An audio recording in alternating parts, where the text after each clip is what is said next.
வணக்கம் சொந்தங்களே. வாழ்வில் அடுத்த கட்ட நகர்வுக்கு ஏற்றாற்போல் நாம் ஒரு சில விதிமுறைகளை கடைபிடிக்க வேண்டியிருக்கிறது. அதாவது வாழ்வினுடைய ஏற்றத்திற்கு நகர விரும்புகிறவர்கள் பிறரின் முடிவுகளை ஏற்காதீர்கள்.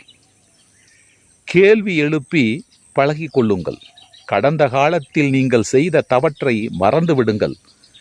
அது தந்த பாடத்தை நினைவிலே எடுத்துக்கொண்டு அடுத்த கால நகர்வுக்கு நீங்கள் உங்களை தயார்படுத்தி கொள்ளுங்கள். உங்களுக்கு என்ன வேண்டும் என்பதில் உறுதியாக இருங்கள். அதை எப்படி செய்ய வேண்டும், எப்படி பெற வேண்டும் என்ற எண்ணத்தை நீங்கள் ஏற்றுக்கொள்ளுங்கள். பிரச்சனைகளிலிருந்து விடுபட முயலாதீர்கள். அந்த பிரச்சனை எப்படி வந்தது, அந்த பிரச்சனையை எப்படி எதிர்கொள்வது என்பதை தெரிந்து கொள்ளுங்கள்.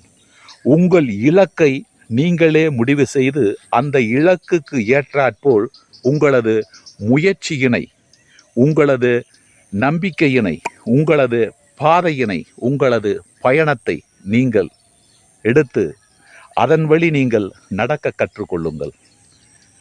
அப்படி கற்கும் பொழுது உங்களுடைய வாழ்க்கையினுடைய அடுத்த நகர்வு வளமானதாக அமையும். நன்றி, வணக்கம்.